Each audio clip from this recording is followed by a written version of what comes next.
Hello हजुरहरूलाई चाहिँ आज म गाउँले जीवन कस्तो हुन्छ भनेर देखाउन चाहन्छु है। बिहान उठ्ने बित्तिकै हाम्रो चाहिँ पश्चिमपट्टि चाहिँ हिमाल देख्न सकिन्छ होइन कस्तो राम्रो, अनि पूर्वबाट चाहिँ घाम उदाइरहेको देख्न सकिन्छ। आँगनबाटै देख्न सकिन्छ क्या। अब पानीहरू थाप्न थालेँ है। बिहानमा त अब डेली पानी चोखो पानी त थाप्नु पऱ्यो नि त। अनि फेरि मलाई चाहिँ पानी चाहिँ काखीमै बोक्न मजा लाउँछ क्या। अनि फेरि ब्रेकफास्ट होइन, अब बासी भए पनि रोटी, फेरि मलाई चिया र रोटी चाहिँ एकदमै मनपर्ने। रोटी चाहिँ कस्तो हुन्छ भने जति बासी त्यति मिठो। अनि बाख्राहरू छ नि त हाम्रो घरमा, अनि बाख्रालाई चाहिँ घाँस काट्न जाऊँ भनेर खोजेको, अनि एक्लै जानै झ्याउ लाग्यो। अनि मैले चाहिँ रक्षा र रमणलाई फकाएर अनि हामी चाहिँ बाटोमा जाँदै थियौँ है।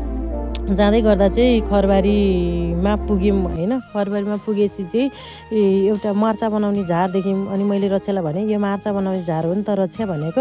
अनि रक्षाले चाहिँ यो हाम्रो आमालाई लगेर दिदी, हाम्रो आमा त कति खुसी हुन्छ भनेपछि मैले पनि हुन्छ भनेर मार्चा बनाउने झार उठाल्न थाल्यौँ। अनि त्यसपछि चाहिँ नल काट्दै थियौँ है। नल काट्दा नानीलाई चाहिँ झ्याउ लागेछ, अब भुरा नै त हो नि।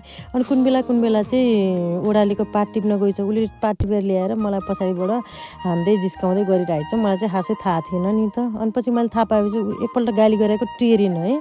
अनि झन् जिस्काउँछ। अनि मलाई त रिस उठ्यो। उता घामले पोलिरहेको थियो, एकपल्ट कुट्छु भनेर आएको थिएँ, नानी भागिहाल्यो।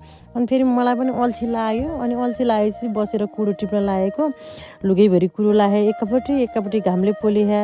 अनि त्यसपछि लजाम भो घर भनेर 3जना घाँस काट्न गएको मान्छे एक भारी पुगेपछि अनि भारी हाल्न थाल्यौँ है। अनि नानी बाबुले चाहिँ भिडियो बनाउँदै थियो नि त, ल हुन्छ भन्दै। अनि हामीले चाहिँ घर आयौँ है। बाटोमा आउँदा त मैले करम्ती नै बिर्सेर आएछु भिडियो बनाउने चक्करमा। अनि नानी बाबुलाई जाउँ न त नि करम्ती लिनलाई भनेको। अनि नानी बाबुले चाहिँ टेरेन। अनि रमले चाहिँ एउटा ट्रिक लगाइहाल्यो, दिदी घरमा गएर आमालाई नभन्ने भनेर। फेरि मलाई पनि फर्केर जान झ्याउ लाग्यो नि त। अनि हामीले चाहिँ सल्लाह गऱ्यौँ 3जना घर गएर चुपचाप लाएर बस्ने, आमालाई नभन्ने भन्ने शर्तमा। थ्याङ्क यू सो मच मेरो भिडियो लास्टसम्म हेरिदिनु भएकोमा। By by.